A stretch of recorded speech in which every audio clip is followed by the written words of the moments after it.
Good morning, Abundant Life Church. This is Pastor Chris. Today we're going to continue our study of John chapter 9, verses 13 down to 41. Jesus had healed a guy that was born blind. Now the Pharisees, hey, he did this on the Sabbath. They're having this big investigation. They pull him in. They pull his parents in. And his parents say, hey, we don't come after us. Go after him. Well, this is the system the Pharisees had created. They had people in fear of being thrown out of the synagogue, of no longer being right with God. All right. Now you might think, yeah, but this is your son. Were they really that scared? Well, yeah, they were. Why were these two so easily coerced by the Pharisees? Well, did they just not believe the miracle that Jesus did? No, they believed his miracle.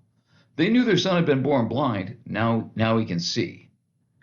They weren't denying that miracle. They weren't exactly celebrating it either. They weren't admitting it. Your son who was born blind, you raised a child who was blind. He could never see. And now he can. How do you not rejoice in that? How are you so scared that you can't even celebrate what your son is going through now? Were these guys just cowards? Yeah, they were absolutely cowards. But really, the issue is what made them cowards. Why were they more afraid of the Pharisees than they were protective of their son? What brings about that kind of a mind? What made these parents cowards? And really, what made their son so uncowardly? Because he was standing up to these Pharisees, he was celebrating this. And we can start to see why when we compare the son's reaction to the Pharisees with the parents. Let's look at their son's response. Again, he stood up to them, and he stood up to them with this great sense of defiance. Look at verses 24 and 25. A second time they summoned the man who had been blind.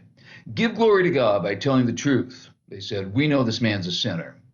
Now remember, these are the guys who can throw him out of the synagogue and declare him, you are not right with God. You are cut off from your people. All right, tell us what we want to know. Admit that this Jesus is a sinner. Listen to his response. Tell me if he sounds scared. Verse 25.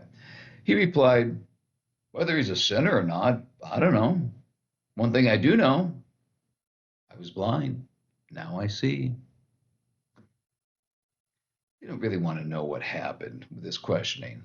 They just want to try and intimidate him into saying what they wanted him to say, that Jesus was a fraud, that he was a sinner, and if you don't do that, we're going to put you out of the synagogue. So they start by reminding him, hey, we're the religious scholars.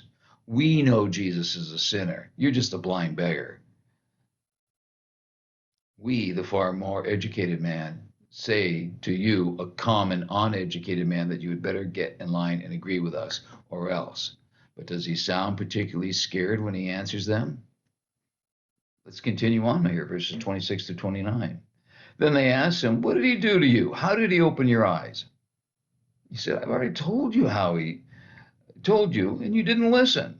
Why do you want to hear it again? Do you want to become his disciples too? Then they hurled insults at him and said, you're this fellow's disciple. We're disciples of Moses. We know that God spoke to Moses, but as for this fellow, we don't even know where he comes from. Does this formerly blind man sound particularly scared by these guys? You don't want to hear this again, do you? Do you want to start following him? Do you want to become his disciples? Oh, that got him so mad. They aren't used to anybody talking to them like that. Well, they were used to Jesus talking to them like that, and they didn't like it at all. So, how does he answer them next? With some pretty good logic. Look at verses 30 down through 33. The man answered, now that is remarkable. You don't know where he comes from, but he opened my eyes. We know that God does not listen to sinners. He listens to the godly person who does his will. Nobody's ever heard of opening the eyes of a man born blind. If this man were not from God, he couldn't do anything. That's some good logic. He points out that healing a blind man, that's a good thing. Therefore, Jesus must be good, which means he must be from God, or he'd never have the power to do something good like that. So if he's good, and if he's from God, then why are you idiots so determined to oppose him? Again, does this sound like a guy who's at all intimidated by these Pharisees? Verse 34. To this they replied, "You were steeped in sin at birth. How dare you lecture us?" And they threw him out. They had enough. They can't intimidate him like they could his parents. He won't throw Jesus under the bus like his parents threw him under the bus, so they put him out. Okay, you're no longer a Jew now. You're no longer right in the eyes of God, according to the Pharisees. But unlike his parents, that doesn't seem to bother him. Why doesn't it? Why did he have this kind of courage when his folks didn't?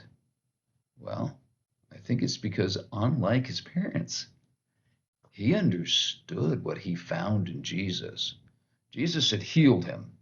Nothing like that had ever happened before, so he was absolutely taken in by Jesus. In comparison, the Pharisees, even if they did have the power to put him out, they seemed small. You want me to align with either this guy who healed me, obviously has power, or with you guys? Yeah, his folks also saw what Jesus did, but they still let the Pharisees get to them. Why? Well, it comes back to this question of blindness. They could see things just fine, say, hey, how many fingers am I holding up? They could see. Spiritually, they couldn't see what was right in front of them. They were spiritually blind. Here's the thing, being spiritually blind isn't being anti-Jesus.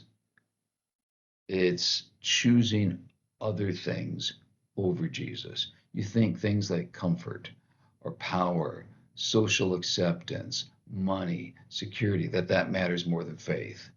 Their parents cared more about staying in the synagogue than they did about their son or about the guy who healed their son. We'll talk more about this next time. Till then, have a great day.